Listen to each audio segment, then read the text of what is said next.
Welcome to Focus Fire Chat. Explore together. Welcome back for episode 87 of Focus Fire Chat, recorded live on June 2nd, 2017 on twitch.tv. Big shout out to the live chat here. Thank you so much for spending your evening with us. This is your host, Blue Crew 86. Alongside me, we have the man who is still actively seeking out new and interesting snack gifts, Justin Sane 0516. How've the drops been for you, Justin? Actively is a strong word.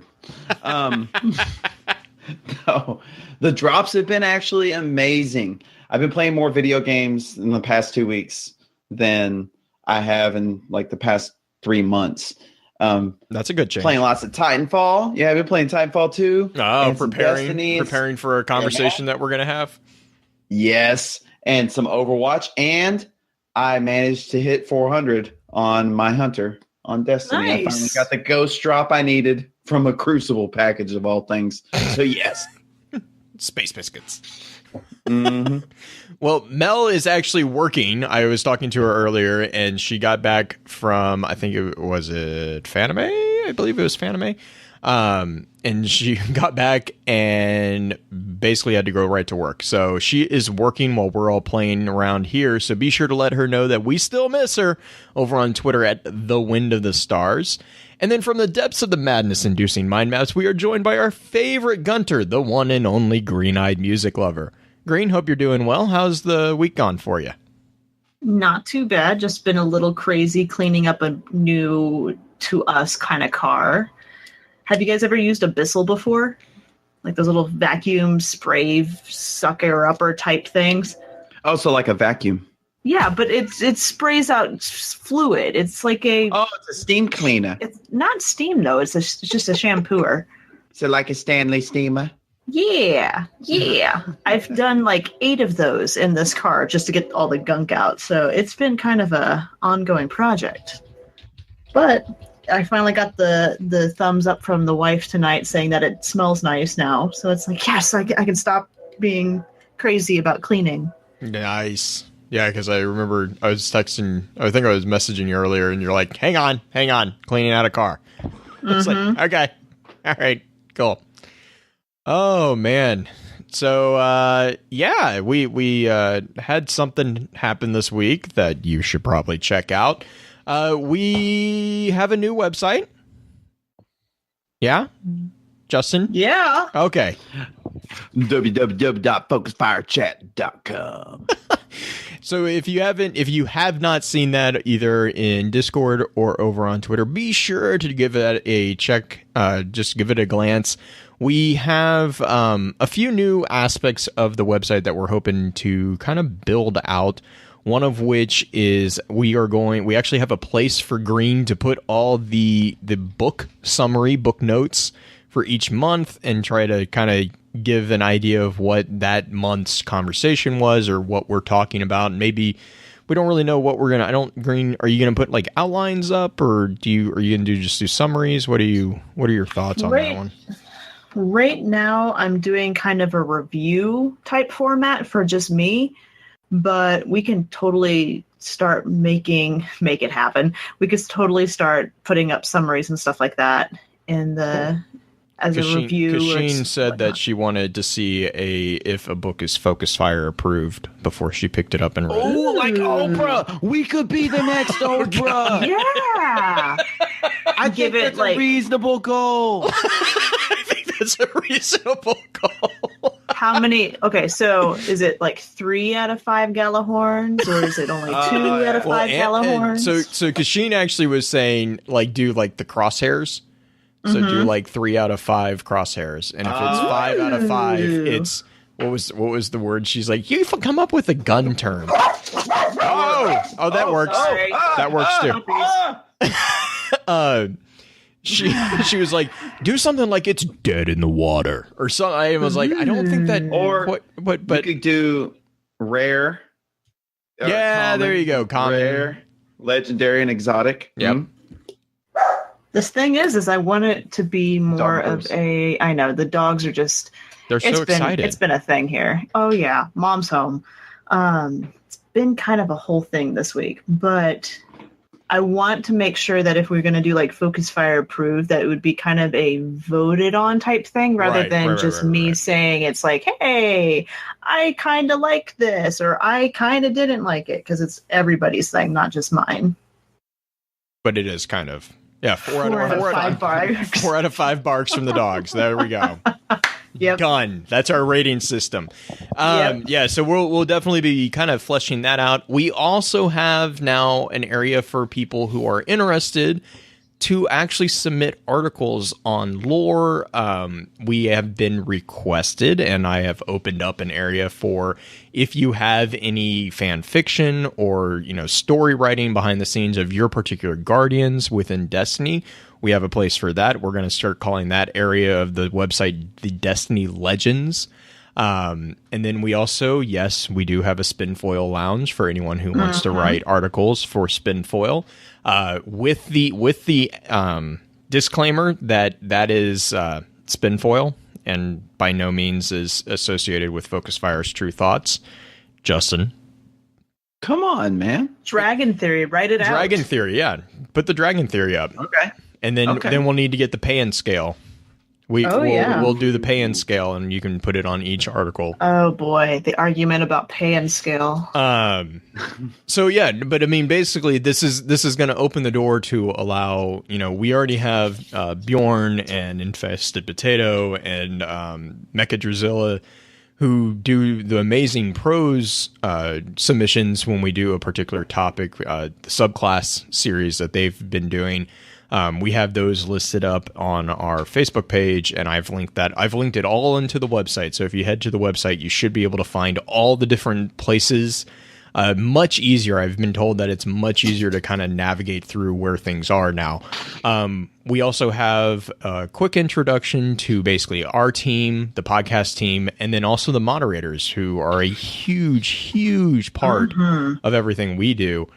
We have a page that kind of introduces you to the moderator team for the Discord, and that also gives a view into who's going to probably be helping moderate the site as well.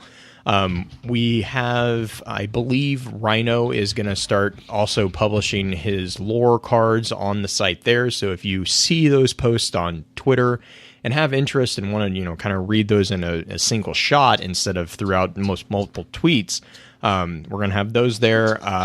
There is going to hopefully be some Halo lore articles that will be posted as well.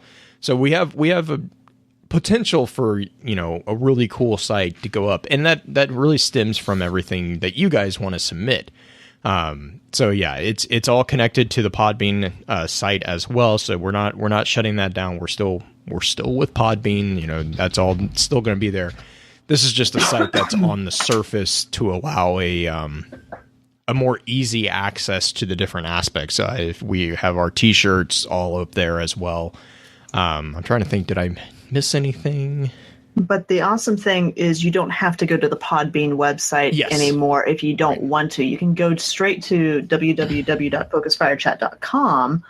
And then there's a link for both recent episodes, which I think is super cool. It brings up an audio player in your browser so you can listen to it directly there. Or you can go to all the episodes we've ever done on Podbean. So it's really kind of condensed everything down in such a nice and easy way. It's awesome. And Blue's been working so hard in the background doing this. He's been for the last 2 weeks, 3 weeks. Probably. That was the other thing. So I know a lot of people, I know a lot of people have kind of asked for a list of places to go to research. We all know Ishtar Collective, which is an amazing site. Most of us are also aware of Destiny Lore, the subreddit Destiny Lore. Ishtar Commons is a new aspect of Ishtar Collective that has been launched.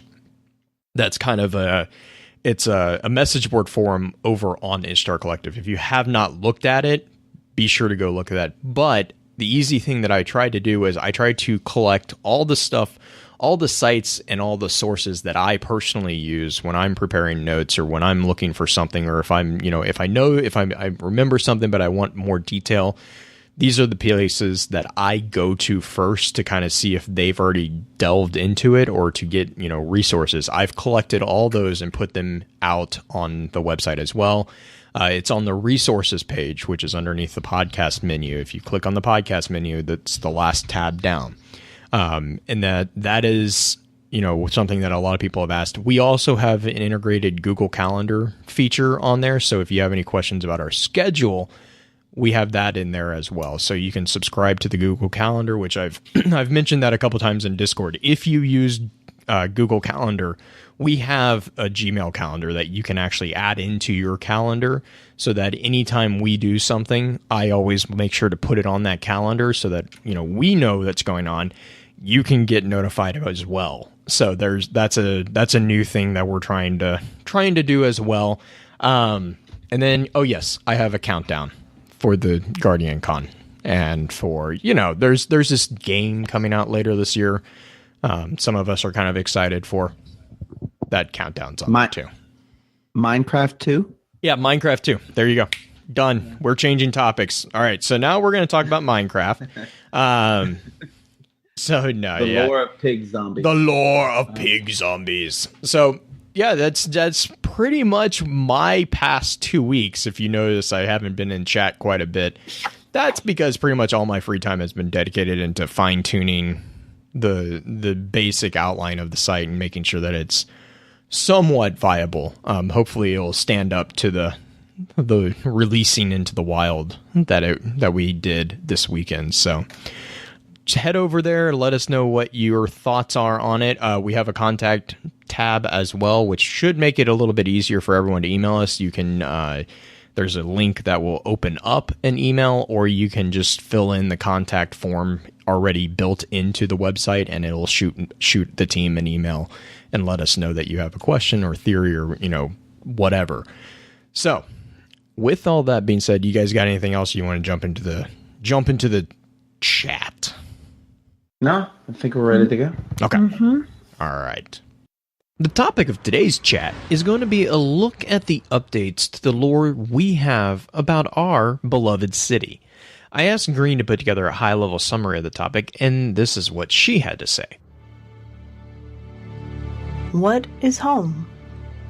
A place to claim as your own, the sanctuary you protect from uninvited guests, or perhaps it is merely a place to which you return that is sacred to you. We call the city our home, but it was not always so. The risen and remnants of humanity built the city after the collapse, under the traveler, seeking the protection it might still provide. Pilgrims born or reborn outside of the city are drawn to it like a moth to flame. It is a promise, a dream. The only refuge from the darkness we have now is in the shattered remnants of our golden age. That darkness which creeps closer and closer to our home as each day passes. The shadow which threatens to smother the flicker of light that the city represents. The city which has been built and rebuilt time and time again after conflicts, both internal and external. But humanity is nothing but resourceful. We Guardians may not have a home, but we have a dream. We have a people. And those who dream alongside us require our protection.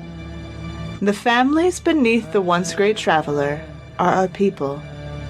Their city stands tall behind us, her guardians, her shield against the darkness. Before we get into that, however, I do have a few housekeeping notes. In our last chat, we took a detailed look at Clovis Bray.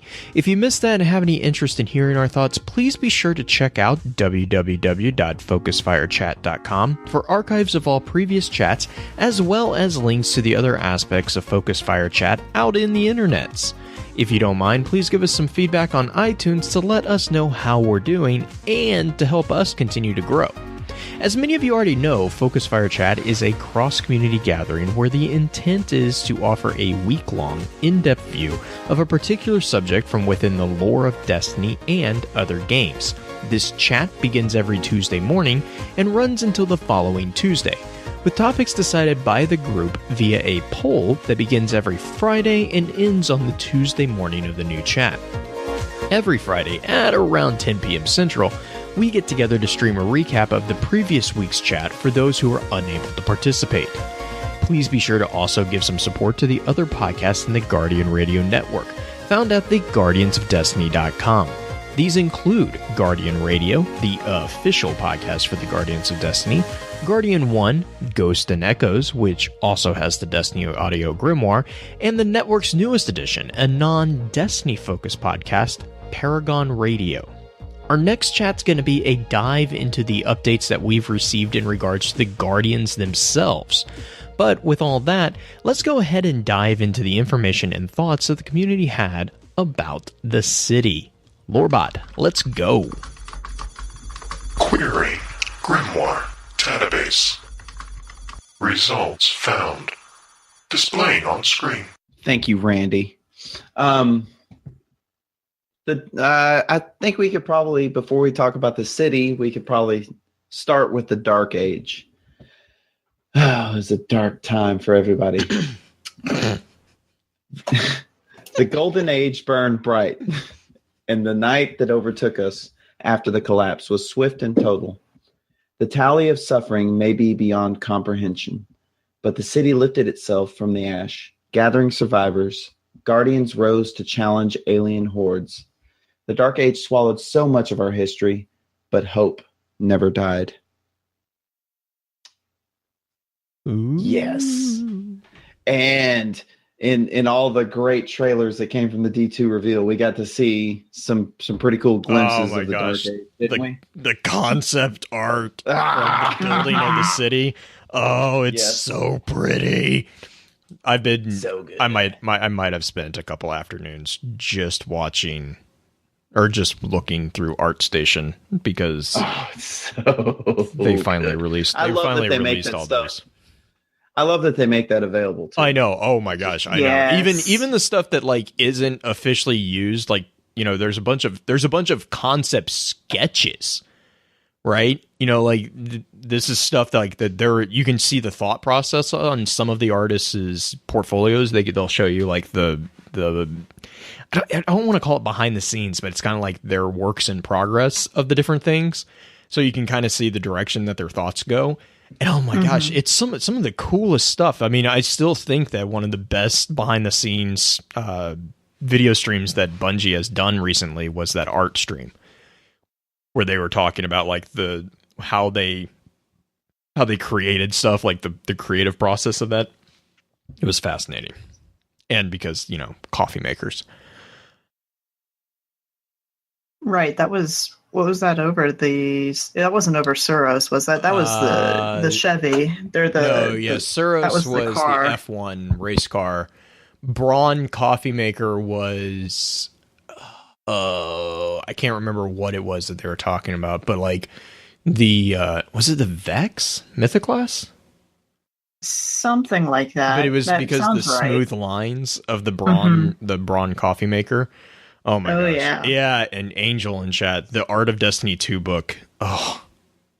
I'm just ready for anything, any comic, any book, the fact that things have been licensed out more. I'm just excited for that. Just to have cross-reference type things that not just in-game stuff. So pumped. We went to Target last night and went into the toy aisle because Did you get the socks? No, I thought about it. Apparently Target has Destiny socks. Yes, they do. I did see them. I didn't take a picture of them, but I know the Mega Blocks have been out for a long time, but the only time I've ever ran into them, because I live in the middle of nowhere, is GameStop. And so I saw the whole spread of Mega Blocks that I've never been able to get close to. So I was like, ooh, yay. Toys. I'm a big kid.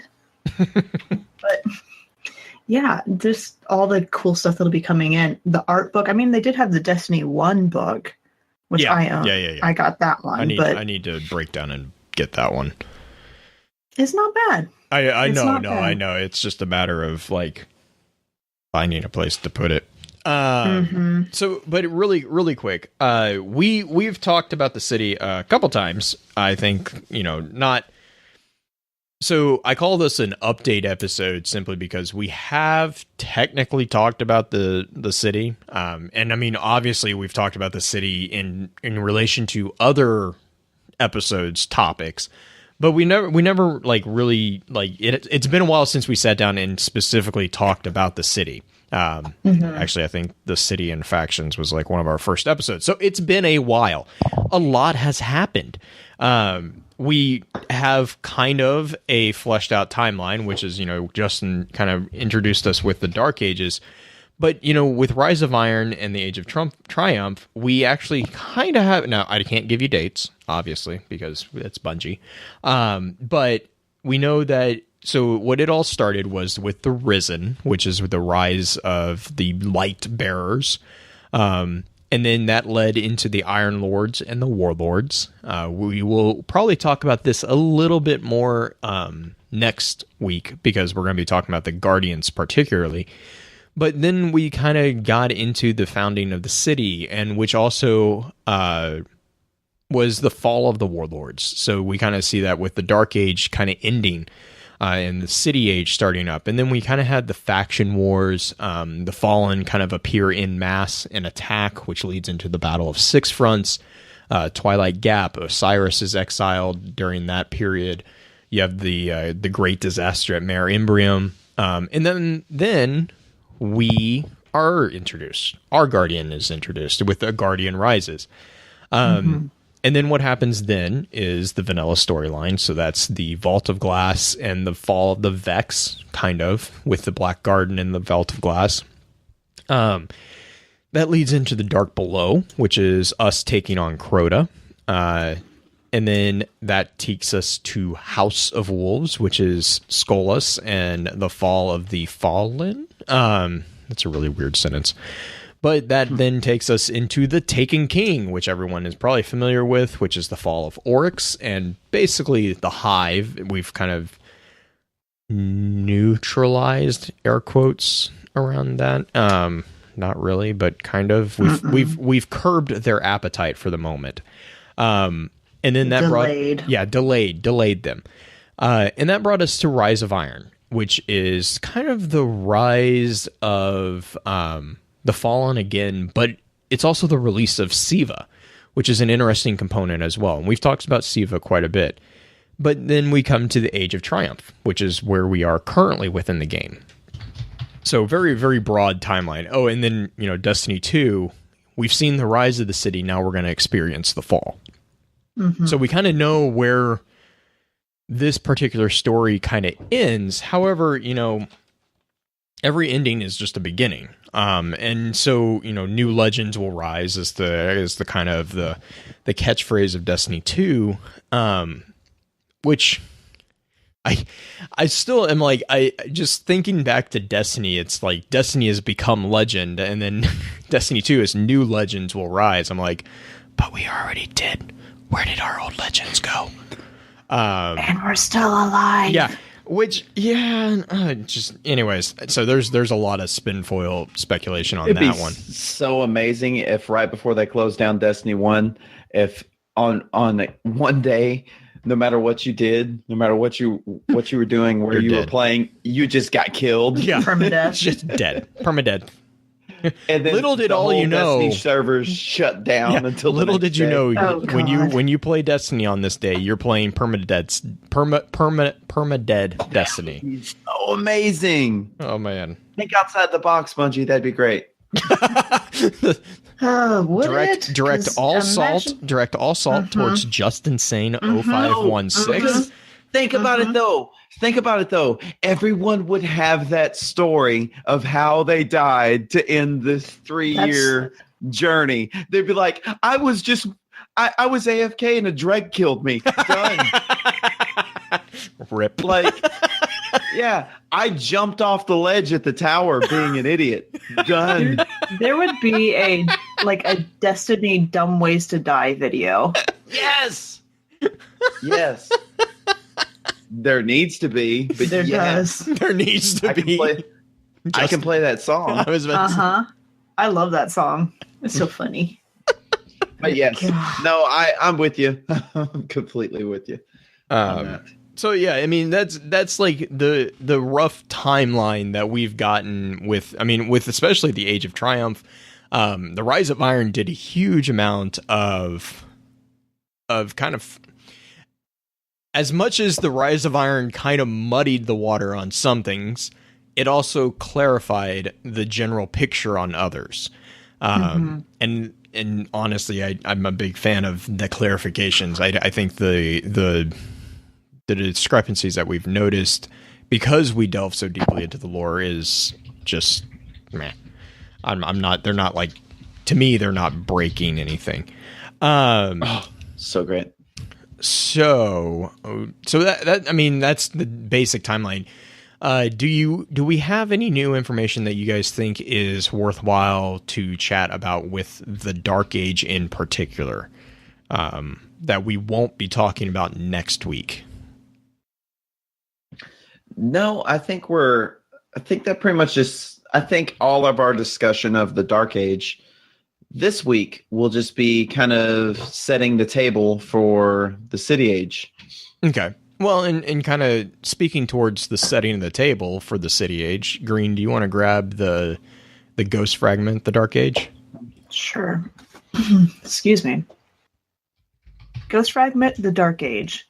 No one knew what happened to the traveler. No one understood what had happened to the world, but they heard the whispered call. They came from the wild lands, gathering in secret enclaves, slipping through the howling ruins of shattered cities, hoping to find the coast, find a ship, pick up the trail of an impossible dream. From the deep black came the awoken, their eyes haunted. Exos marched in refugee columns, cloaked in moss and shattered memories. And among them came the ghost, beginning their search.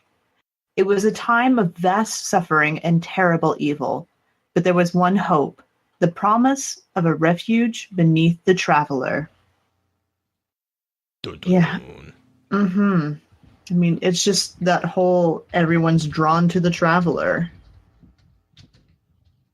Everyone who rises, everyone who's left. Because, I mean, at this time, there's still some humanity that was alive, that was not risen. Yeah. And, right? Yes. There. I mean, that's kind of the. Sorry, I'm lost. I lost my words. That's the ancestors to the current city inhabitants, or the civilians, basically, because we know that there are quote regulars still around. So, and I think, it's, well, I mean, we know there are regular people still around because that's what's in the city. So yes, there are still civilians around. They also are the ones that were making their way to the city. Amanda Holiday, Eva Levante, these are regular people. These are any of the faction reps are regular individuals. They are not guardians. I was thinking, I was like, is Lakshmi a guardian? No, Lakshmi is just a regular exo. But like, Hideo is just a civilian. Like, they're just regular people from the city. So yeah, we know that there was still individuals around, and that's kind of where, again, we're going to get into this definitely next week, but that's kind of where the rise of the Guardians came with, the whole Iron Lord story arc, with, oh god, Salad Hand? No, not Salad Hand. Segoth, where Oh yeah, The Segoth. warlords. where Perun shoots him in the head. Yeah. like that entire scene, remember, they were the only Risen there. There were four Risen, basically. And then everyone else that was involved in that firefight and they were protecting, they were all just regular people. The warlords were ruling over these regular people because they didn't have the power to protect them against people. So yeah, and I think I kind of talked about that in the chat the other day with the Guardian topic. You know, someone asked about the difference between Guardians and, you know, what makes a Guardian, and so we definitely will be getting into that next week. I'm trying to think. I mean, we have probably if you want to see any of like the beginning of the end of the Dark Ages, the Zavala trailer from the release is a beautiful just art description of what the end of the Dark Age would look like, because Zavala was there when the city was being built. You see that the speaker was there when the city was being built. It's the end of our Dark Ages. Right. It's the beginning of the City Age. Which brings us to, well, the Grimoire card, the City. So this one is, and this kind of ties into the Ghost Fragment, the Dark Age, a little bit, because the opening line here is, "From across the ruined earth they came, seeking shelter from the storm. Every wayward soul unlucky enough to be born outside the city's protecting arms whispers its truth across the wastes. A metropolis, risen from the ashes of the collapse, sheltered by the traveler. It is a promise and a dream, the only refuge from the darkness.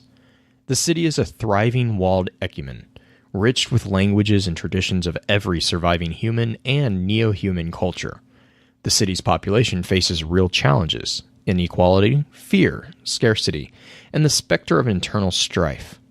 But the great traditions of the Golden Age live on, and many classes of suffering and injustice have been eradicated forever." So here we kind of see the nod here towards not just the external pressures, but the internal pressures within the city as well. Predominantly we see this within the faction wars, which we learn in Age of Triumph. Actually, Andal Brask was a very big part of bringing to a close. And that was roughly 126 years ago from current time in game. So it's a relatively recent development. We don't know when the consensus itself actually came into existence, but the factions were pretty much at each other. Well, they're still kind of at each other's throats, but they were literally at each other's throats up until pretty recently. And it's not just like the Concordat. The Concordat was pretty militant, but it wasn't just that. And actually, we were talking about the political structure of Guardians today. And was it today or was it yesterday? Yesterday. And I being me, I was like just looking at the different types of government models out in the world, and I actually kind of stumbled across one that I honestly did not know it existed. After reading about it, it makes perfect sense that this thing exists, and I kind of feel dumb not knowing that this thing existed. But it's a political type, and Green, you know which one I'm talking about. It's called the Anocracy. And so an Anocracy is this really, really weird hybrid of a government.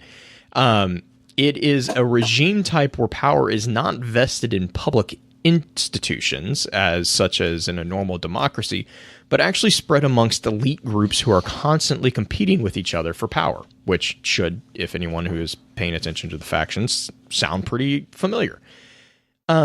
Anocracy is actually not surprisingly called the least resilient political system to short-term shocks. It creates the promise, but not yet the actuality, of an inclusive and effective political economy, and threatens members of the established elite, and therefore is very vulnerable to disruption and armed violence, which basically is the faction wars. You also see that within the Concordat, which is where you have an environment in which you have these groups of people who are constantly fighting each other, whether that be politically or in some cases literally fighting each other for power. And you see this in the consensus. The consensus is comprised of multiple factions. And well, we don't really know how the consensus really works as far as the decision process initially. We know now that the consensus votes for the next faction to either be removed or replaced, as we see with the Concordat and with the future War Cult. But we don't know how the original consensus was formed. No one. We don't have that information. So it could have been, whoever was the most powerful at the time, which sounds great in theory. But then if you think about that for a minute, that means that how do you gauge power? Do you gauge power by the most popularity? Do you gauge power by who can hold the city ransom? We have plenty of examples in our own human history and reality of this exact type of thing. And quite honestly, it doesn't usually end very well for anyone. Anocracy is... What's that? Wasn't there I want to say there's a card where they're talking about the, what is that? The Concordat, whether or not to let somebody in when they're talking about letting future war calls in. Yep. And it kind of gives you a little bit of an insight as to how it's run now. It doesn't necessarily give us any insight as far as what it was originally. Right. And that's the Ghost Fragment, the City Age, is the whole meeting. That's when they vote to remove the Concordat. And then that leads into the card that we're going to probably read next, which is Bannerfall. Concordat was basically... And this is just my own headcanon. I would imagine that Ghost Fragment, the City Age, happened prior to Bannerfall, because Bannerfall is noted as being basically the final blow of removing the Concordat. So to me, it's like, okay, we voted, we're kicking you off the island, and the Concordat and Lysander were like, the F you are, we're not going off the island, we're going to take the island down. And then New Monarchy kind of was like... It's like, but you're really not. Yeah, it was... No, that's cute. Go for here's it. a little bit of a theory as to how the factions were originally chosen or picked.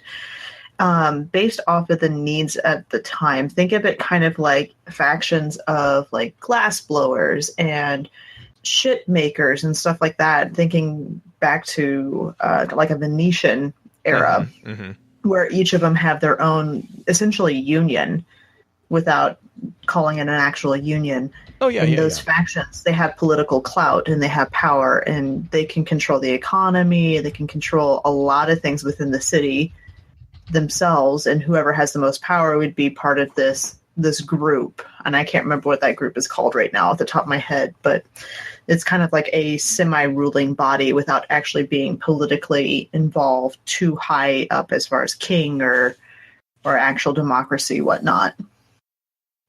It makes me wonder if the factions were chosen originally based off of something like that because of Dead Orbit wanting to get out, so they were constantly getting resources for ships and doing that kind of thing, versus New Monarchy, which was building up the city and the foundation and the structure.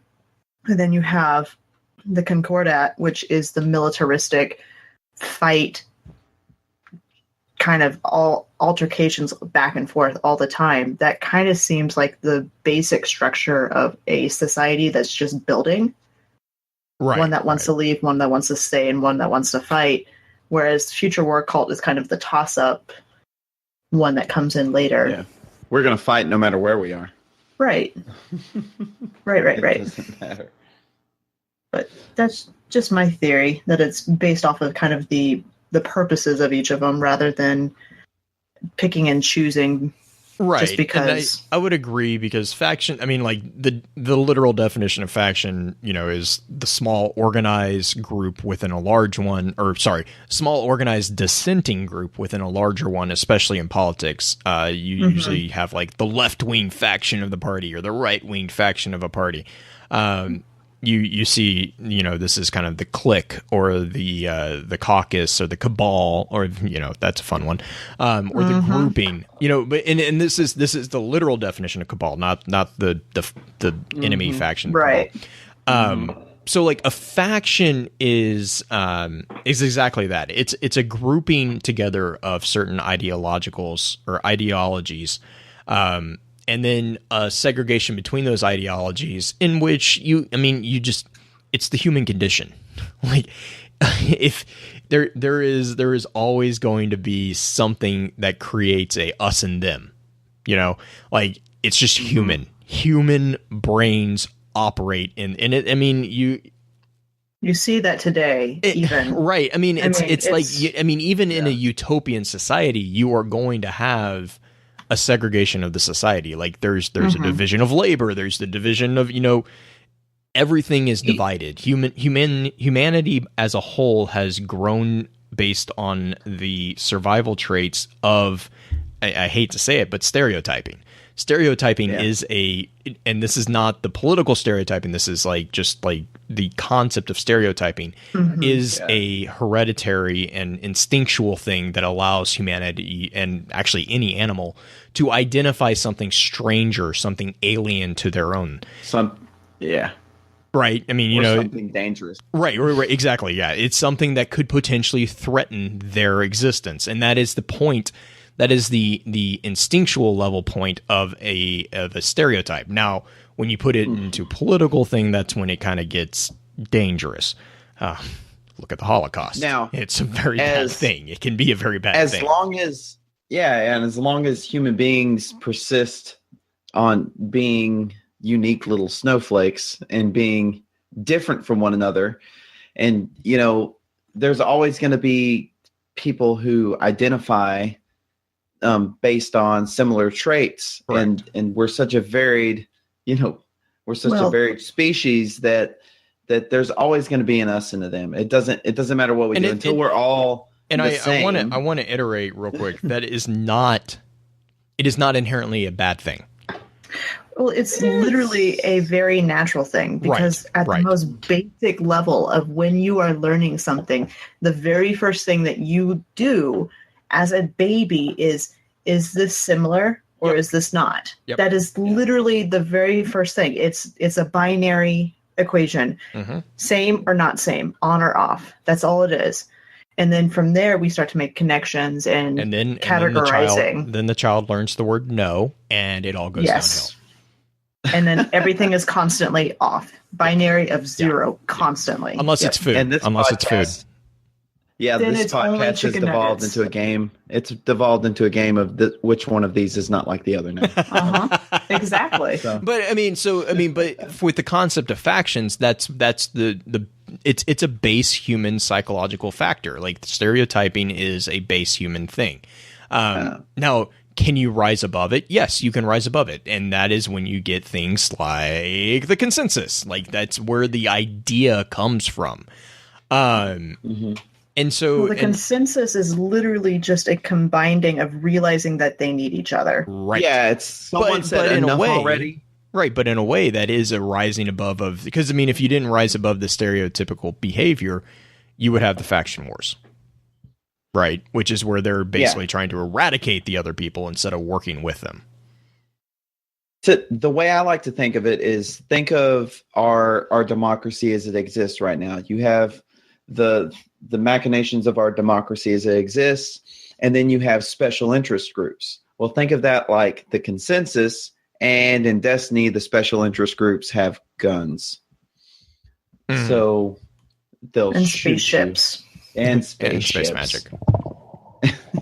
Yeah. I mean, basically, they had to rise above because they very well risk tearing each other apart.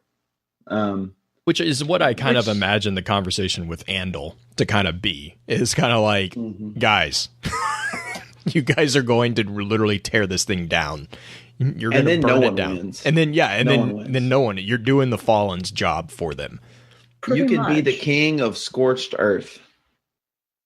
So the fire break order? Be the king of. Yeah, basically. Except for there's no snazzy titans to hang out with you at that bar in the city, which I would really like to see, by the way, Bungie. It's gone. It's gone, by the way. Ah, dang it. I want ramen. So that's gone too. Do we want to move on to the city age? Well, we're in the city. We did the city age. Do you want to do Bannerfall real quick? Yes. Since we're talking about factions, Green, do you want to grab Bannerfall real quick? Sure. Bannerfall. Arena designation Bannerfall. Location the last city, Earth. Lysander and the Concordat mark the most recent example of a city political factions rising in opposition to the consensus. This site marks a legendary battle where New Monarchy's guardians rose to deliver the final blow to the Concordat. Unraveling the war effort, Lysander sought to bring against the Vanguard. Lord Shaxx has commandeered the area not only to commemorate this last stand, but as a reminder of the city's solidarity against those who seek to undermine the extreme efforts and sacrifice we make together to keep our peace. So, yeah, Bannerfall this is one of my favorite PvP maps ever because I actually have sight lines. Mm-hmm. But it actually makes sense and balanced. I'm sorry. I love Bannerfall because in my mind, I am a Halo player. Okay, like I play on maps that are, dare I say it, somewhat symmetrical. Symmetrical. Yeah. Bannerfall just makes sense. It's like there are little nuances. There's a library on one side and a ship hangar on the other side. I have died multiple times trying to read the books in the library. They won't let you check them out. But there is a really nice sweeper bot over on the ship hangar side, and they will whistle to you if you sit there if you can survive. But if you're trying to figure out how to shoot, I think with the update that brought with the update that dropped the Ghost Fragment Bannerfall, I think the sweeper bot is gone. I can't remember if it's still there, but there used to be a sweeper bot in like this like closet on the other side. But yeah, I love Bannerfall. Sad. Love it. Plus, it's got a tree. It'd be a lot better with 4 instead of 6. Mm-hmm. I think so. Goodness. I think so. Anybody catch that New Monarchy did that? That's not a surprise to me. Yeah. New Monarchy. Yeah. My faction. Oh, God. Okay. Jesus, man, we really do have an even spread of political alliances. We do. Rainbow Death Squad or bust. Oh my God. No, but you should pay attention to the actual wording there. New Monarchy's guardians rose to deliver the final blow. Yeah. But I've always kind of just taken it for granted that it was like a grudge match between New Monarchy and the Concordat the whole way. But that just like kind of rereading of that little bit of syntax makes me think that this was a concerted effort. Yeah. Among the consensus, and then it just happened to be at Bannerfall was the decisive battle, which was led by right. And I actually kind of have a theory on that. If you notice when you walk around Bannerfall, I mean, like I said, you'll notice this is a tower that is decked out in faction colors. You have New Monarchy and Concordat colors all over the place, and that's not something that like was graffitied on there as a way to express that New Monarchy was here, or anything like that. No, this is an established, almost I dare say it, a bunking area for this faction, it seems. Because like I said, there's a library on the side of the New Monarchy side, and there's a ship hangar with an actual ship being serviced on the Concordat side. This is a place that it appears there is a degree of settlement from individuals, and so it could be something as far as like the reason the New Monarchy was the one that delivered the final blow was this is them being like, okay, hey, you're evicted from your apartment, get out. Essentially, but here's my question. Where was Dead Orbit? We know Future War Cult was not actually in there. Right, but We were in the stars. we were in the star. But my point here is that this, if what I'm thinking is accurate, Dead Orbit wouldn't be in this tower because Dead Orbit, that this isn't their designated space. This is the space shared by New Monarchy and the Concordat. And so, like, you know, like Dead Orbit would have no business being in this. This could be like, I'm trying to think. Isn't it Harry Potter where they have like the different like common rooms? Houses? Don't do that. No, I don't. Okay, I have not read past like the 4th book. Okay, so I'm trying to remember the. For shame. Oh, it's a terrible series, but the like this is like the common room for these two factions, right? So Dead Orbit wouldn't be here because politically they wouldn't. I mean, politically, I'm air quoting here. Politically, they're not allowed here. This isn't their territory, if you would. That makes sense. Which really makes me wish that in public spaces you could have like a faction control war, like as a public event. That would be so cool. But you know, I think everyone's kind of asked for that. Mm-hmm. Yeah, it's one of those things where it's like everyone swears allegiance to factions. It would just be a really cool thing, and like I've seen some really cool ideas from the Reddit, Mesa, and or like Guardian Radio talked about it a lot too. Yeah. Like one of the really cool ones is like have a week-long competition and see which faction aligned Guardians could accrue the most points, and then the next week have like the tower decked out in those faction colors. I think that would be a really cool thing. But which we do know that the public spaces are going to be much more dynamic in DT. Yes, so I know. I'm hoping. It would be interesting that we would actually do something more rather than just gathering parts for everybody. Right, but I mean that also begs the question of what is the place of the consensus in Destiny 2? Because there's not really a city for them to lead. At least not a tower. Right. Well, I guess that's true. There's the farm that we know about, but. I mean, the question is too, you know, where are the factions? We've seen Future War Cult and New Monarchy. I think we've seen I think I saw someone say that they did have a Dead Orbit somewhere. And I mean, obviously there's Vanguard rep everywhere. But I mean, the question that I have for Destiny 2, well, one of the many, is, you know, what are the factions? What role do the factions have in this? Because it is, you know, just going off Maslow's hierarchy of needs, we've been reduced to square one. Like we don't have shelter. We don't have the nice shelter anymore to worry about the differences of our special snowflakeness.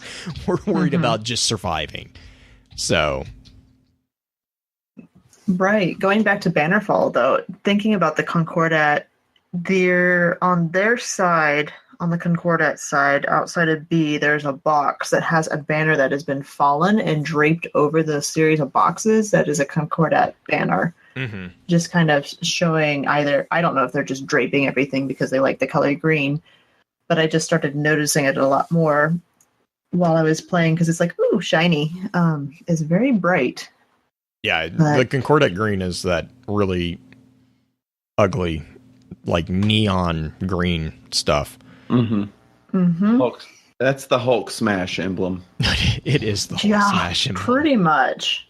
Which is so weird because of what the Concordat, like the meaning of Concordat. It's like the exact opposite of what Concordat actually means. Yeah, I get a very Rage Against the Machine vibe. Oh, from definitely. The Concordat emblem. It's just like fight the power. It fight totally. The fist needs to be turned up, but yeah. Well, I mean, if they're gonna be like, so okay, I think I've said this before, but a Concordat is actually it's a religious thing. A Concordat is an agreement or treaty that is basically, it's especially between the Vatican and a secular government relating to matters of mutual interest.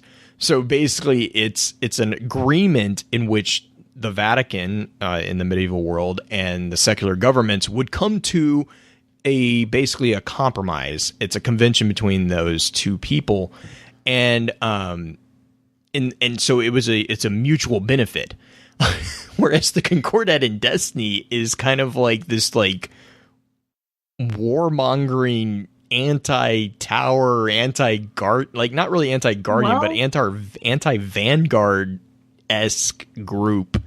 And the symbol of the fist pushing down is really like really weird to me. It is. Though, I mean, do you think though that we're only seeing the Concordat from a very specific perspective? We're only seeing it from obviously the side that went past the Concordat, were the victor's side. Just a spinfoily idea, but do you think the Concordat and the speaker didn't get along on something, which kind of sparked some of the... Because do we know exactly what Lysander and them did? We know that it was called Lysander's Folly. And basically, if I remember right, I'm trying to find the exact quote. We know that Lysander was like anti-Osiris. Well, he wasn't anti-Osiris. He was anti-Vanguard, which translates into anti-Osiris because Osiris at the time was the Vanguard commander. So there was like this giant political upheaval, smear campaign against Osiris that the Concordat did. And so like it's a symbol for honor, or symbol of honor, sorry, is a quote from Ikora, and it says, "There was a campaign to call it Lysander's Folly, but I don't want people even remembering his name." So yeah, like Lysander, I think that, you know, in the same, I'm trying to think of the best way to say this. I think in the same way that we see in New Monarchy the desire to replace the consensus with a single ruler, you know, like New Monarchy does not hide the fact that they don't agree with they don't agree with the political structure of the city right now. They don't agree with it, but they participate in it because they want to use it to replace it, right? Because that's their whole thing. Lawfully. Right. Yeah, and yes, by consensus, exactly, is a big tenet of theirs. Exactly. I think that's where the difference is. The Concordat also didn't agree with the political structure of the city, and going back to the anocracy, you know, paradigm here, where the New Monarchy seeks to replace the political structure from within the political structure, you know, like change it legitimately and change it by the will of the people. The Concordat just tried to hijack the political structure, and the political structure was like, no, and slapped them back. And I think I don't know, this is just me personally, but I think Lysander and the Concordat had a really big issue with the Vanguard. And I think I get the feeling, especially with all the stuff that we learned from Rise of Iron with the Warlords and kind of the bad treatment that people got at the hands of the Warlords, the Concordat might have a bone to pick with the Guardians because of what happened underneath the Warlords. They may not see them as being any different. You know, like they see a continuation of this lording over the little people by these people who have been gifted with powers. So are they just literally trying to seek the same thing just through different means? Exactly. Yeah, I think so. Yeah. Because New Monarchy really wants a secular type person in charge. Would the Concordat necessarily want the secular type, or would they want more of a religious type leader? That's where I kind of get like a weird feeling, because like, again, going back to the name, the Concordat is a merging. Well, yeah, I mean, it's a compromise between a theocracy and a secular, you know, government. And we don't really, and yes, New Monarchy is like 100% secular. They don't really want the speaker and his theocratic leanings, I guess, involved. Whereas, you know, like Dead Orbit just wants to pretty much Dead Orbit. Can we go already? Yeah, Dead Orbit just wants to decentralize the humans And the theory makes sense for Dead Orbit because their entire argument is decentralize the last of humanity, because then we can't be knocked out in one fell swoop, right? You know, you can't get killed with one punch if you're not all standing in the same place. It actually makes a little bit of sense. And then Future War Cult's just like, we're all gonna die, so we should just fight. Like it's not that simple, but like Future War Cult is kind of the real warmongers. No, they're just Vikings. Yeah, they're the real warmongers. Which is, by the way, one of the quotes that I put on the Twitter account for last week was really disturbing, because one of the visions from the machine was a city in fire. Mm-hmm. So I remember that quote. It was an interesting. I was reading quotes for the auto updates we do the tweets every day, and I was reading through and I was like, oh, that's interesting given what we know. Yeah, so I mean, I don't know what the Concordat wants, because if you go just by the name, it almost seems like they kind of want the same thing that we have, but they want to be in charge. Right now we have a kind of balanced, or quote unquote balanced session, even though the speaker really doesn't seem to have a whole lot of sway. Right. The speaker is not technically in the consensus. The consensus reports. It's weird. Consensus basically tells the speaker what's going on, and I get the feeling like the speaker can kind of like quote veto certain things. Yeah, I mean, it's but he doesn't have democracy type thing. He really doesn't have much say in the direction that the city takes. Right. It kind of feels like a little bit of like parliament type situation with a prime minister. I would agree with that entirely. And so I guess, I mean, so the Ghost Fragment of the City Age, we definitely see that consensus, and that's kind of where we get the sense that the speaker really isn't in like, the speaker isn't in the consensus. The speaker is kind of like part of the consensus, but it's not. He doesn't get a vote. Yeah, the speaker's a figurehead. Well, think about him like the Speaker of the House. Right. He doesn't cast votes, but he presides over the voting process. Does that make sense? I mean, but it like, so from the Ghost Fragment of the City Age, the ending is, hang on, so here, so the ending says, unanimous, good. We'll grant the Future War Cult access to the tower and a seat among us. Ghost, please offer the speaker this proposal. So that's veto power is what that's. Right. That's what I mean, is like, I get the sense that he's not part of the consensus, but he actually does have a controlling interest in the entire ongoings politically. Mm-hmm. Right? I mean, isn't that kind of... Yeah. But it's also not the same as influencing the vote, though. Right, because I get obviously in this card, he's not even there. I kind of view it more, I mean, I know this is going to take flavor, but I kind of view him as the Pope in some ways versus the Cardinals. Okay. Mm-hmm. Like the St. Louis Cardinals? Or? You mean like the first among equals? Yes. Yeah. Yes. It's a very King Arthur view. I like it. Yeah, I can see that. I can totally see that. I mean, this is not to say that the consensus doesn't have power, because obviously the consensus has tons of power. But to me, it's like, there's this argument of like, what exactly is the consensus? And, so the consensus is what I call the great factions, which is Dead Orbit, New Monarchy, and now the Future War Cult, used to be the Concordat.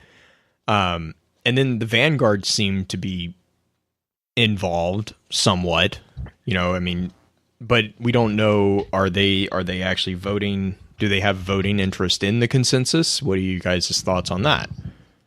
I think they're more of a military branch where they report back to it.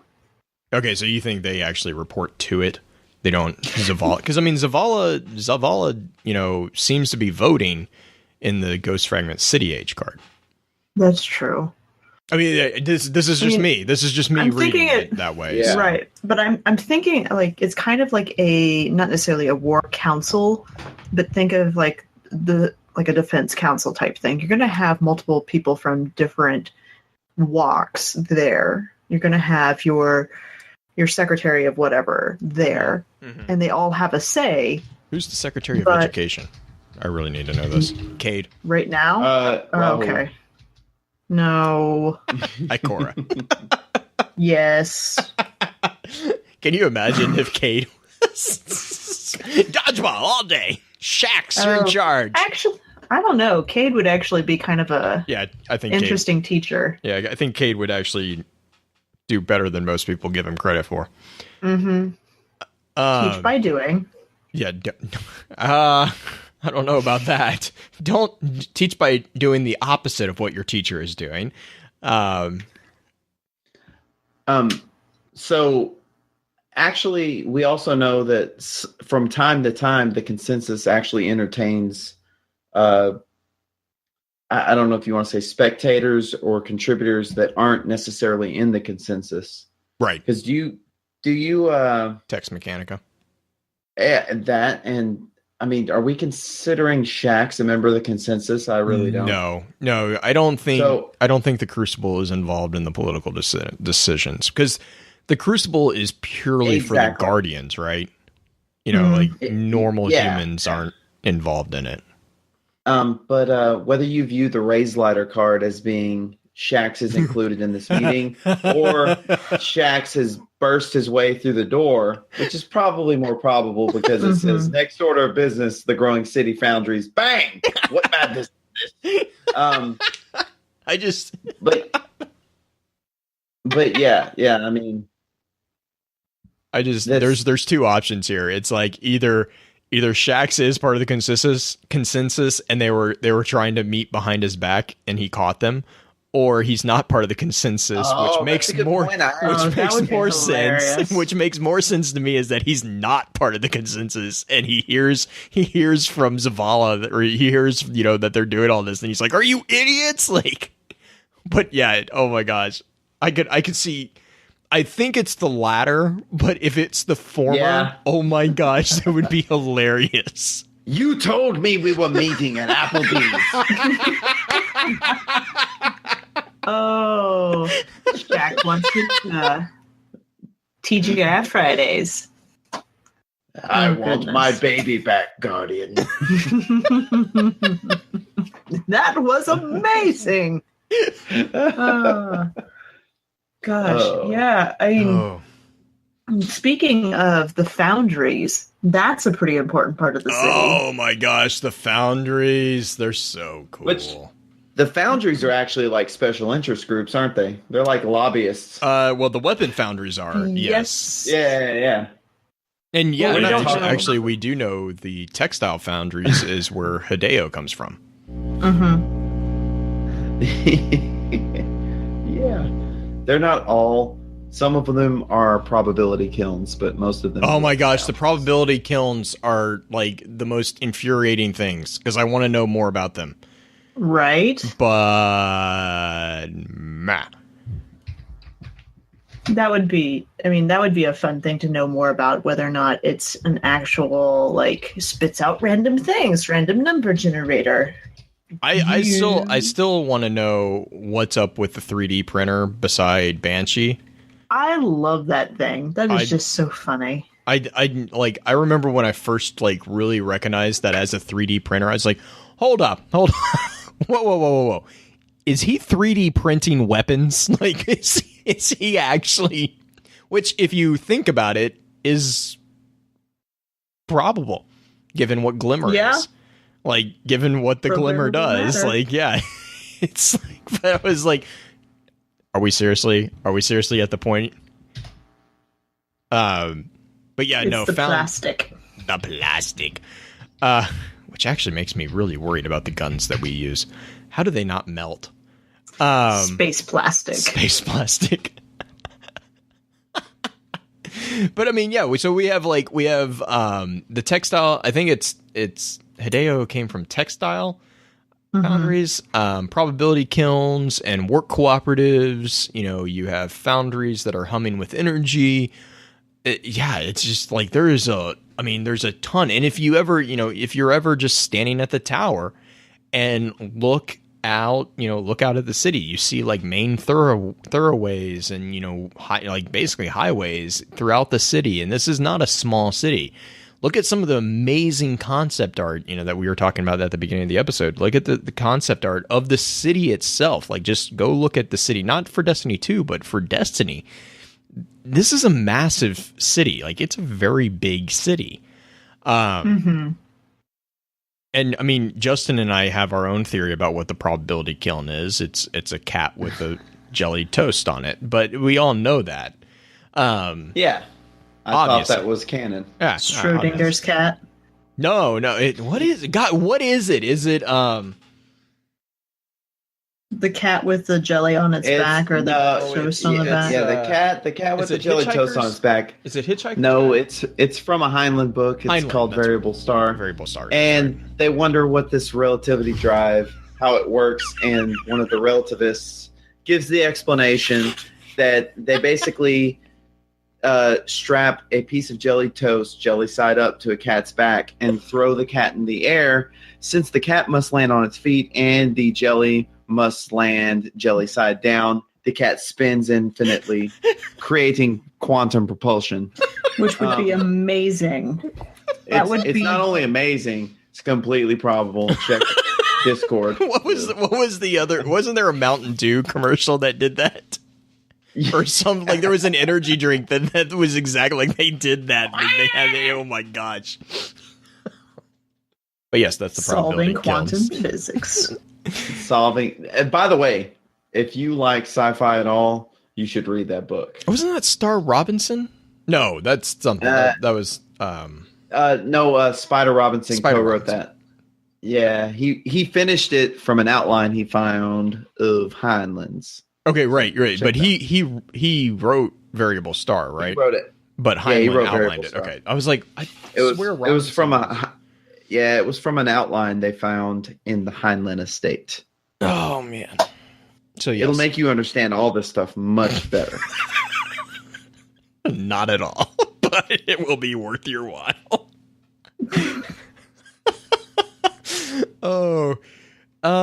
So yeah, that's within the City Age card. We actually hear about that with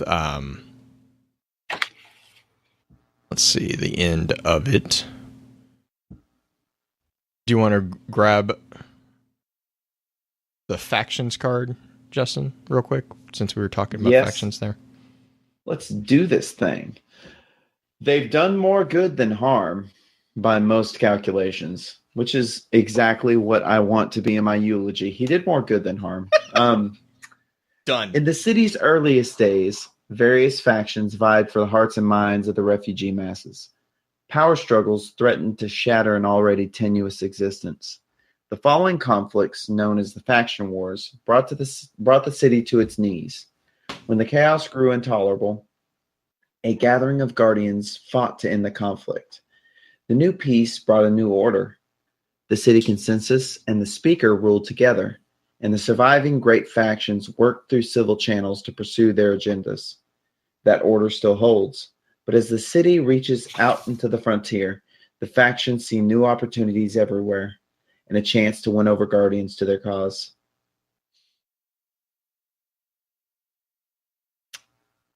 Yes. Hearts and minds. Oh, okay. Green, you had that question. So Green just sent us a message. The dead orbit signal, or symbol. God, signal. Mm-hmm. The dead orbit signal. I see kind of the spaceshipiness to it, but at the same time, I don't. It's a skull. It's a skull profile. Yeah, it's a skull profile with a dead orbit. It's got an orbit around it. Okay, that makes a lot more sense. Have you guys noticed that each of the faction symbols has each of the faction symbols has an element of 3 to it? Oh yeah. kind of funny. There's 3 teeth in the dead orbit, 3 hash It's also a marks 7. in the new monarchy, Mhm. and 3 colors in the future war cult. Mm. Wazy. The name, the dead orbit is also like the where am I going with this? The traveler hovering over Earth, so it's got a dead orbit.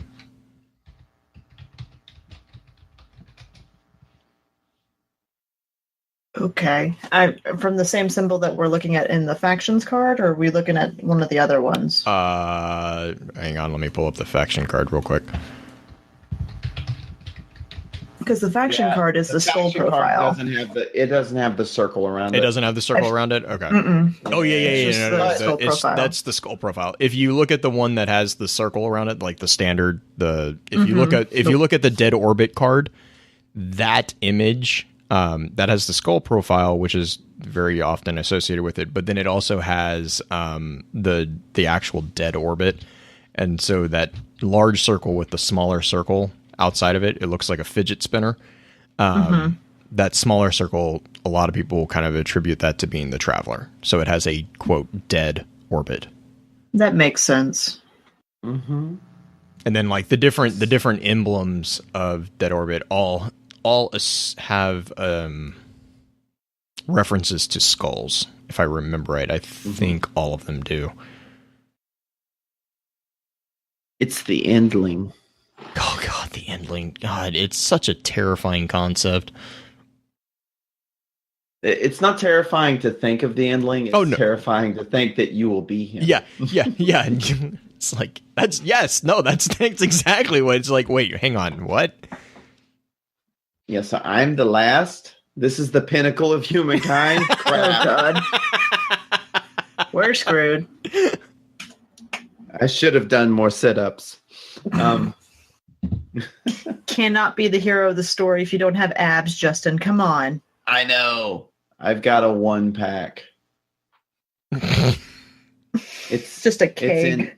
It used to be in stereo. Now it's in mono. Don't worry about it. It'll fix itself.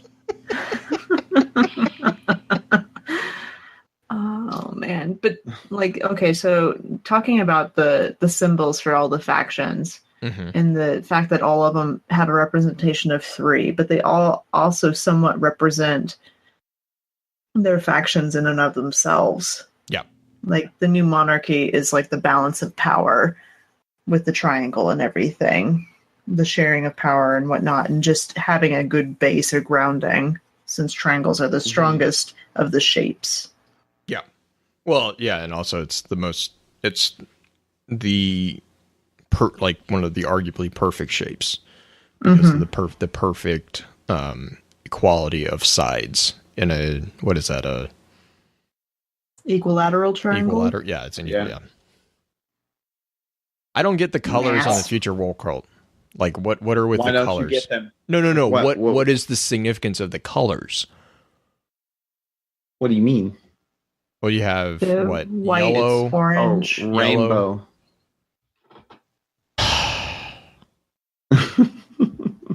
We might need to do a faction episode again and just dive deeper in again. It's on there. We did one for Future War Cult, and Justin didn't answer any of my questions. But we have New Monarchy and Dead Orbit. Who could? You know what's funny? When I look up on my dry erase, and I have the hex codes for the Future War Cult. Yeah, I was about to say the Future War Cult written down. Yeah. I do like the graffiti one that they have. Oh yeah. It is the only emblem, really. Which one is that's the what is that called? It's the sigil of something. Coming War? No, it is. Oh, I'm almost there. But that one's one of my favorite one. It's the coolest looking. Oh my god, I'm so good. It's the sigil of Coming War. Okay. It's the sigil of the Coming War. Sigil of the Coming War. Yeah, that one I really like. I don't understand the giant, I like it, but I don't really understand the bunch of diamonds. I think that's You don't have to. Sigil of understand it, Burning sir. Dawn. Like, I'm not really sure what's going on that I'm supposed to be paying Well, attention maybe here. it's just multiple visions. If you turn your head sideways, it's kind of like looking at a cross-eyed owl. Mm-hmm. But that's I was all always got. thinking it was like a kaleidoscope thing that you Yeah, look or into, that and all you too. see is the prism, like the fractions. There we go, different word. And then there's the little candle light. So, yeah, that's the fact. I mean, that's ultimately the factions. And like you were saying, like the consensus is the collection of that. Rainbow Death Squad is a member of that. Yes, they are. Fairly Do you think- new member. So do you think a lot of times when people come up with symbols for things, they do have meanings, like much like flags. A lot of times in our world we'll have, like the stars and the stripes on the American flag signify things. Do you think that it was a very deliberate choice on the part of the factions to include elements of 3 so that they could be inclusive of all 3 classes of Guardian? It'd be rather obtuse. I don't think it had to do with the Guardians. I Well, think yeah, I it guess that's- possibly had to do with the fact that there's only ever 3 factions within the consensus. Oh, well, that's not bad. So if Dead Orbit got kicked out, would they knock a tooth out off of the skull? You'd have a gap. I like. Wow. He'd be the Wow. Michael Strahan of skulls. Here's some. Okay, so I'm gonna just derail and go a completely That's different next level. direction. I thought I. Yeah, but I'm gonna jump the gun, beat you to it tonight. So something that kind of bothered me a little bit, and I'm gonna go talking about the D2 reveal trailer with the Zavala trailer. It looks like at the end of the trailer, when we see little Amanda Holiday, we know that Amanda traveled to the city as a child and got there for like at a very young age. We see that in the trailer, or not necessarily her traveling, but the thing that makes me wonder is, and we talked about it a tiny bit in chat, is do non-Guardians age at the same rate as what we do? If so, the way that trailer made it feel is like the tower was just finished, like the new tower that they're in was just finished. The one that we see, that we go to all the time, and it's Zavala in it, and Amanda is there, and seeing the Traveler up close for the first time makes me wonder how long that tower has actually been up, considering that she's probably in her 30s, if we're just going to guess as far as age. To clarify, she appears to be in her 30s. Remember, Yes. remember, in the Golden Age, humanity's life was extended. Yeah. By True. And by roughly surely was it that's- 3 times? Yeah, But surely did though. it stick? Oh yeah, I Well- would think so. The light stuck. I don't think fully though. Oh, I think with the Traveler crippled, it's probably choked down a little bit, but definitely, superhuman lifespans for what we're used to. Also, know. because the reason that lifespans expanded and tripled and everything like that was because our technology expanded and made. Yeah, I mean, fair point. we actually did it. I mean, yes, there could be some like actual magical thing that the Traveler did, but I always viewed the Traveler as kind of a touchstone. Catalyst. It's a catalyst. Yes, it sparked our golden age. Not necessarily that it made us these magical beings necessarily right off the bat, but it sparked a new set of dreams, and people became more. And I think the other thing that it did was it opened our eyes. It awoke us, if you would, to the presence of light. Like, it's an enlightenment. right? But No, right, exactly, and that's why you call it the golden age. It's it is an enlightenment. And because, like Jacob Hardy speaks about that with the slippery reality of light. So I personally don't see a issue with saying that, human lifespan was tripled, and then but now the Traveler is crippled, which it is. I mean, like, because the Traveler is crippled, we suddenly get taken away. The humans weren't guardians, we see that, by the way, which is so disappointing in its clarity that happened. But we see confirmation that a guardian's ability to weaponize light is directly connected to the Traveler, because in the D2 reveal, when they shield the Traveler, all guardians, like, they trip up. They don't die. They don't die, but they trip up. They lose the ability to wield the light in the amount that they normally wield it. We know that everyone has light because in Ghost Fragment Thorn, Yor is talking about eating the light or feeding the light of the bandits, even though they only have sparks. Right. So Guardians are basically they're the supermen and superwomen of the species, in that the Traveler has allowed them a broader connection. We're the conductors. Right. We're a better conductor of light through the Traveler. So, like, right. But note here that light is not dependent on the Traveler. Light is already there. I almost want to say light's already there. We know light was already there because the Hive was around way before the Traveler came to the solar system, and they were eating light back then. And it never really, like, they followed the Traveler because to me, and this is again just me, I think the Traveler encouraged the growth of light. Like, it didn't create light, though. I really do see light as kind of an energy. Yeah, I would not say the it growth, almost just, but like the proliferation. Right. I would to be able to channel it and to be able to touch it more, become more aware of it, kind of like the Buddhist idea of enlightenment, and then being able to. They became more in tune with the universe, and through that attunement, they naturally were able to extend. To slow your life. They eradicated diseases that, plagued humankind for centuries. They did all this stuff because they became in tune. They became enlightened. Again, play on that word there. They became enlightened about it. I don't see a problem with saying that humanity's life is still extended. So to me, it's like, yeah, it could have been. 100 years, 200 years ago. But if your average human life has tripled, I don't know. Well, I don't know. If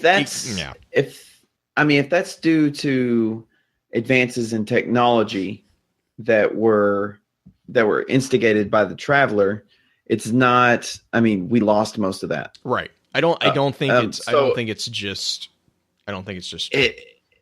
If it's due to some paracausal effect, we lost some of that too. So all I'm saying is it's not unreasonable to assume that, yes, we have we have more than normal lifespans, but they could be somewhat decreased from the height of the Golden Age. Oh, yeah, I would agree. I would agree. That's all I'm saying. Right. And and it still opens up the problem too, because then, if the tower was just built when Amanda was there, then even if it was, this would be what we know that Andal kind of helped in the faction conflicts with about 126 years ago. So, this is where it kind of gets a little fuzzy on the specific details. And also, though, you had Golden Age humans living to be 300, more or less. Right, but but my point is like, even if it was 200 years ago, that would be saying that Amanda is 2/3 of the way through her life. Would she look like? That's some powerful skin lotion that she's using. Well, the other thing that you have to think about is that this is not our first tower. in the trailer. Right. I mean, it kind of makes it feel like it's the first tower, and it may have been around in some ways, but we know that Bannerfall was a tower also. Did we have multiple towers? Kind of going along with your theory that Bannerfall was kind of a dormitory per se. Yeah, we know we've seen multiple references to multiple towers. I mean, there's Bannerfall, which we know we know there's at least two.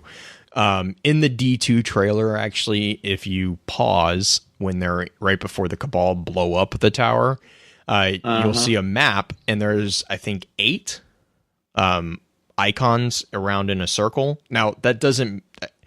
I hesitate to say that those are the towers, blah blah blah.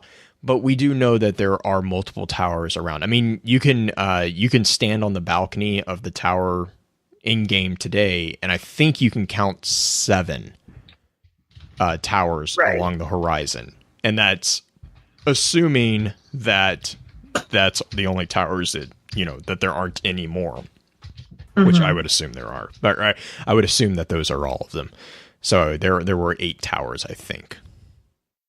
That's the number that sticks out. It could be 7 or 9, I think. But Pins is saying in the Beauty and Destruction quest, it says that there were 8 towers. Okay. I also want to kind of revisit real quick the difference in the light that exists in regular humans and guardians. Okay.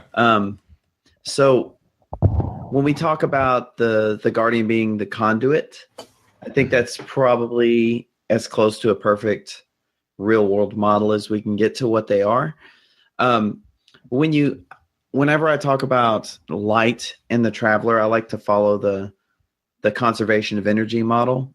And in that, much like energy, light's never created or destroyed. It's just changed from state to state. And it's kind of crazy when you think about it.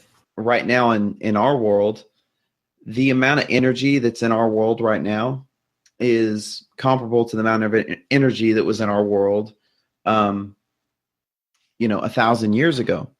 We're just a lot better at harnessing it for our uses now and creating usable work out of all this energy. But energy is never really created or destroyed. It's just changed from state to state. That's how I like to look at the guardians and their use of the light. The light's always there. I mean, it's an underlying fundamental force of the universe, at least in my opinion.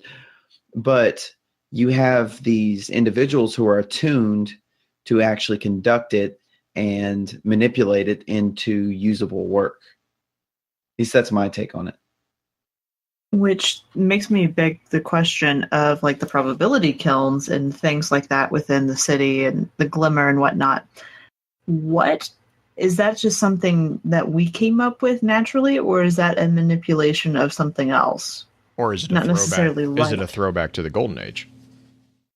Yeah, Right. I think that's what it is. It's talking about all the Golden Age madness that was going on.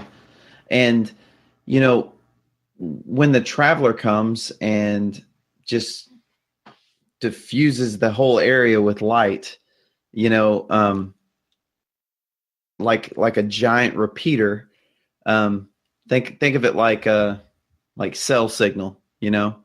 You're in an area with really poor cell signal, and you add a repeater in that area, it takes that signal and makes it stronger for you. So the presence of the traveler, and this is all just, none of this is anything that's confirmed. This is just ideas. And the presence of the traveler helped to concentrate and strengthen that signal for us. So we're capable of outlandishly great things. And now, thanks to Justin, all I can think of when I see a Guardian now is, can you hear me now? Good. No, I'm just throwing that out there, but no, it makes sense. I do like to think, and it also explains why in the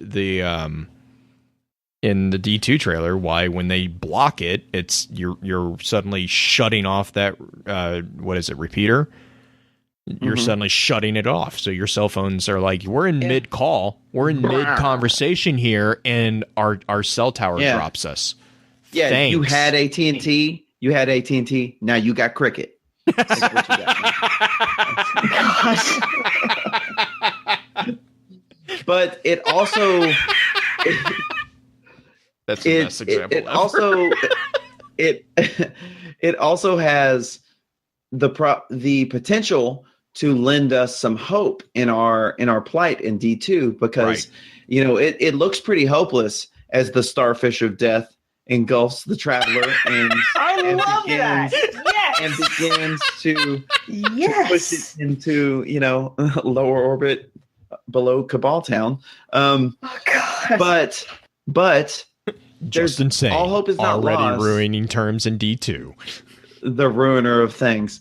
But this is what I love about it.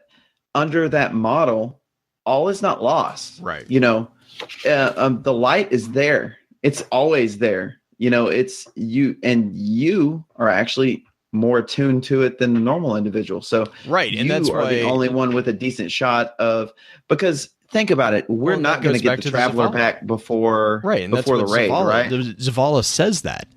He's like, if the light has found its way back to you, then there's hope for all of us. Right. Exactly. You have a satellite phone. It's like through Zen focus, we have to reestablish our connection to the light. Because if you really think about the development of the archetype of gameplay that we know in Destiny, you can imagine that we're going to play story missions, right? The story missions are going to set the table for the strike. The strike, if I was a betting man, I would say we're probably not getting the traveler back in the strike, right?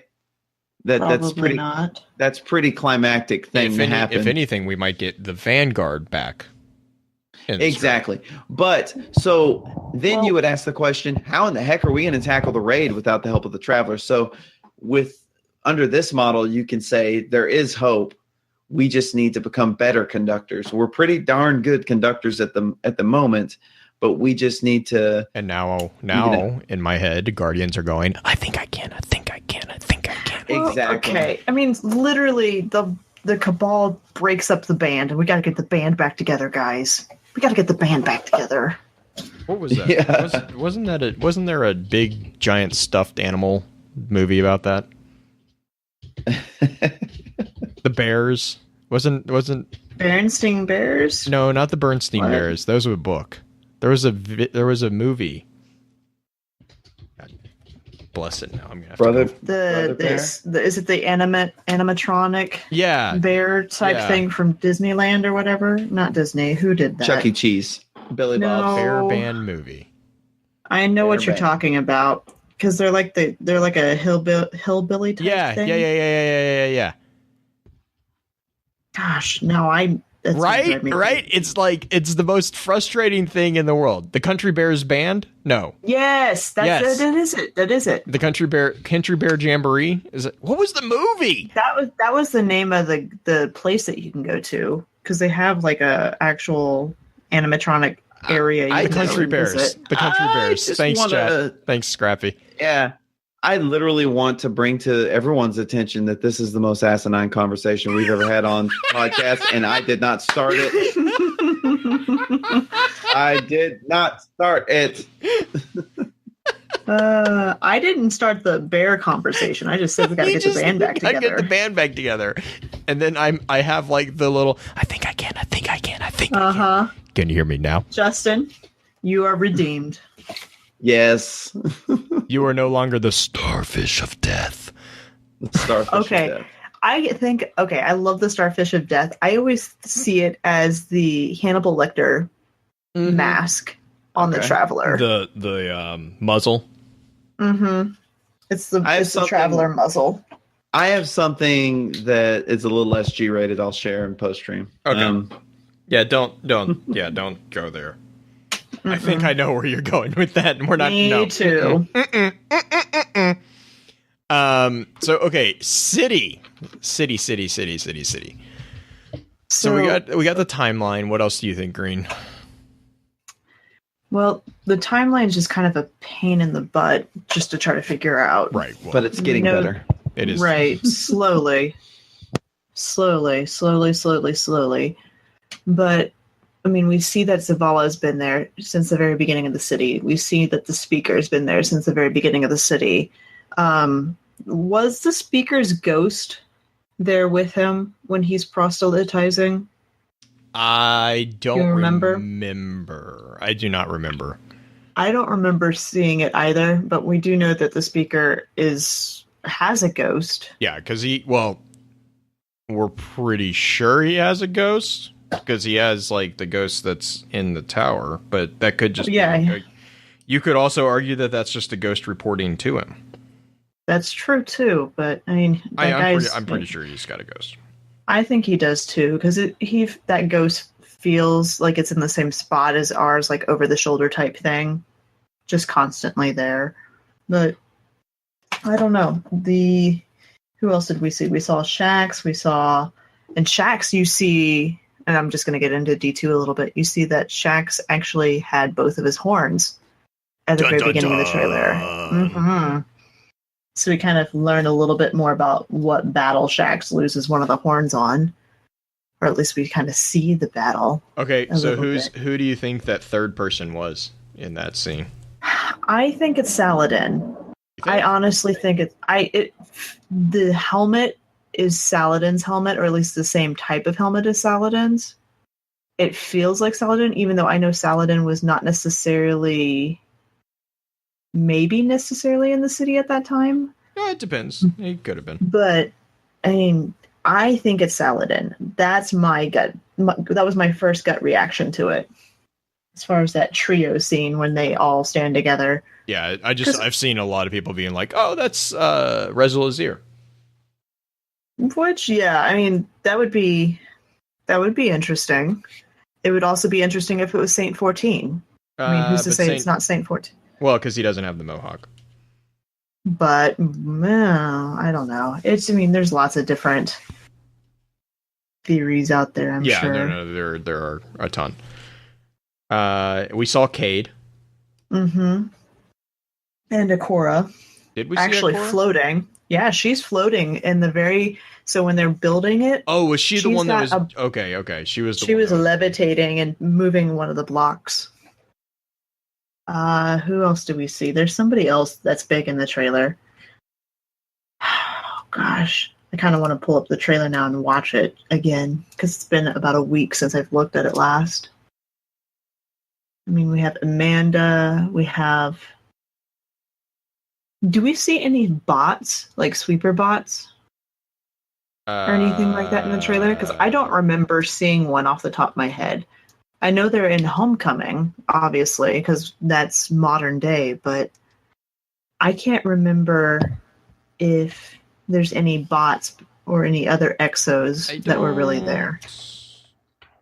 There were builder bots. Were there? Yeah. Oh, yeah. There were builder bots. Okay. Yeah. Because that was the other thing that they were building when Ikora was floating. They were builder bots there. Does anybody else wonder where in the world they got all this stone from and where the quarry is? Like if there's a quarry just somewhere outside of Russia that's just this giant cliffhang type thing. Well, that also begs the question of where the city is. Right. Maybe they got it out of the crater. Maybe they use pieces of the Traveler. No, kidding. Totally kidding on that. I don't think that's actually there. Was the Exo Stranger there? Oh. I don't think so. I don't know though. But it depends on who you think she is. That's true too. I mean, as far as what we know, in what she's form been in, you say, sir? I mean, if you go back to her earliest memory or her earliest it's us, isn't it? As far as the Exo Strangers recordings of things that she's seen. God. Well, I mean, one of the stand up? earliest recordings that we get of her is her monitoring us. Mm-hmm. When we first rise. Right. Because she's the one that helped us get to the wall. Right. She's at the very end of the very first mission. Man, I think that's pretty much it. If you want to, Want to roll the shout outs? yes, we should. Green, I know you got a really cool one to go to. Only really cool because it's the book that you wanted. The best, well, not the best, but one of the best books. Yeah, everybody's super excited about that. As far as if you are in chat with us, and if you're not in chat with us, you should be in chat with us. Even if you're just too scared to like say anything, just come jump in and see some of the craziness and see the process behind the scenes. But we promise we're going to try to keep it clean, even though this book is a little bit in the mature category. See, I didn't know that aspect. It makes me want to pick it up even faster and start reading. It's amazing. So this month's book club, we're going to be reading The Drawing of the Three by Stephen King, which is the second book in the Dark Tower series. If you did not read The Gunslinger, I did a quick review over on the new website, just went up tonight. It does not go into any spoilers, so don't expect for me to give you a blow-by-blow. It's just my first thoughts because I was a non-believer. And now Blue has been doing happy dances ever since I messaged him at the end of the book and went, okay. Because the final scene in the book is amazing. Just the writing was so good. Spoiler alert. Oh, no. I was expecting the writing to be bad. Oh, okay. The other thing, just fair warning for anyone who is reading. Okay, here's the thing is, and this is like universally everyone who reads the Dark Tower series, it like most people will tell you this. The first book, The Gunslinger, it's a slog. Like it is a punishment to get through. That's what I've wrote in my little review. Right. It's like, it's worth it because basically you had me at slog. Yeah, the rest of the series. So like the way I explain it, because I'm trying to get Kashin to read it, and I think she's going to. But the way I explained it to her is like the Gunslinger is really an establishment of the entire world. Like so, like you don't realize how many things that he is actually telling you about the world. But there's a lot of information that's in the Gunslinger. And then what happens is in the Drawing of the Three... whole book of exposition. Pretty much. And then in like the Drawing of the Three, the Wastelands, Wizard and Glass, all the other ones, it's basically the Gunslinger is the setup of the gunfight, and then the rest of the books are the gunfight. I mean, like, Drawing of the Three is a Fellowship of the Ring. It's a 180 from the speed of the Gunslinger. Like, the Gunslinger is very slow and very methodical. The Gunslinger, just a fair warning, I've tried to read The Gunslinger twice before this last month. It's a tough book to get through. It's so hard to get through because it's so slow to start with. And it really doesn't pick up until like 2/3 of the way through.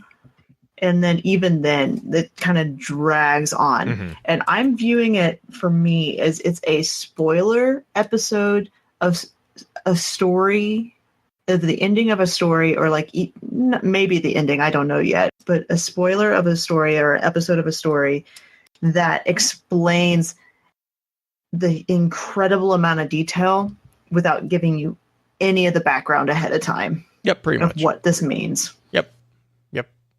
That's pretty accurate. Especially with the revisions that he did. Like, it was less so in the original, but when King went back and retouched it, he built in, and I think that's the version that you read. I think you read the updated We found the one at the end, the one change that you had mentioned. I was like, wait a secend. It said this, and you said. At the beginning when it was like, hang on, wait, what does it say? Yeah. No, that changed too. Yeah, that's a huge change. I'm trying really hard not to spoil it for people who haven't read it. Yeah, that was a massive change in character development. But yeah, so like the Gunslinger is very difficult to get through. It is worth it because the rest of the story is, oh my gosh, it's so good. Especially when, oh god, it just gets so much better. You're about to meet like one of my favorite characters in the drawing of the 3. I'm excited about that. And if you want to join us for that chat, we're going to be the first week or so. We're going to go over like the first, I don't know if you call them chapters in this book, because King has a very different way of writing. We're going to go over like the first 3 or 4 sections this next week, essentially. So jump in, join us for that, and it'll be fun. And Pins and Uni and Blue will all just kind of, you'll ask them questions and they'll just go, not telling. It's really hard. Okay, fair warning. It's really hard to answer any. So when you're dealing with people who haven't read the series, like, and people are like, well, what does this mean? It's like, I hate it when that happens. Well, but you know what I mean? Like that, it's Justin. Like I could answer your question, but if I answer your question, it would ruin like not just stuff. It would ruin a significant portion of like development later down. So what it's I'm like hearing is that I'm figuring things out ahead of time ish. I think we've been pretty good about not spoiling a significant. There's been a lot of like private chatter between those of us who've read the book. I'm because sure. we're like we need to talk about it, but we can't talk about it. Right. I'm asking the right questions. I'm on the right track. Yeah. Oh yeah. No. Ish. Yeah. Anyway, Justin, what do you got? Oh, I see what you got. Is he still here? Is he still here?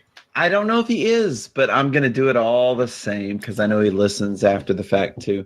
I'd like to give a big shout out to everyone's Ma. Redneck Ma. He was Ma affiliated. If you don't know Ma, he has a podcast called Ryan on the Ma. His name's Ryan, and he's everyone's Ma. And he was just recently Twitch affiliated. So stop by his stream, twitch.tv/redneckma. I think there's some numbers in there. You'll find it. Don't worry. And throw some bits at him. Give him your 2 bits worth. So I think he's got a 3 instead of an E somewhere in there. There's some numbers in it. You'll find it. You'll find it. We have a very intelligent listener base, okay? That's true. If not, just jump into the Discord chat because it's in the content creation. We have he's one of the ones that auto alerts. It's auto alert. Yeah. And I would also just like to big shout out, really sorry I couldn't make it last week. Shout out to our guest from last week, TTL Goose. Did I get that right? Yep. Amazing. Yes, for picking up my slack. Welcome to an elite club of people who've been doing that for years.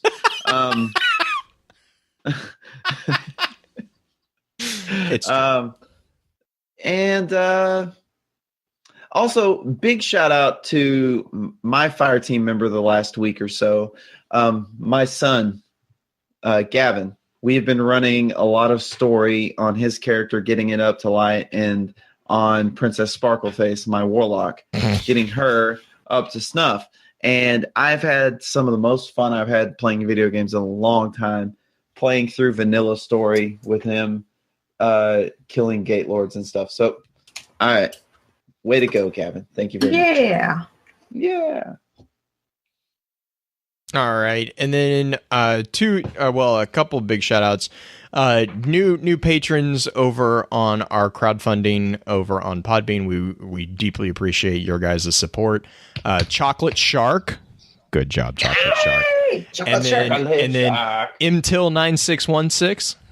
Appreciate the support, you guys. You guys are amazing. We really, really appreciate it. And it's basically you guys that really actually made the new website actually possible. So it really is I really appreciate that. That helps. It helps us a ton in kind of giving back more and more as much as we can. Our email topic for next week is going to be lore update for just Guardians. I'm really actually looking forward to that one because of the information that we got from the D2 reveal. It kind of clarified a lot of our theories. It kind of destroyed some theories, but it also, it clarified a lot. So yeah, if you guys have any thoughts or questions, again, new website does have that. I'm hoping it's a little bit easier for you guys to get in touch with us. There's a contact page, extremely, completely dedicated to reaching out to us with as much ease as possible.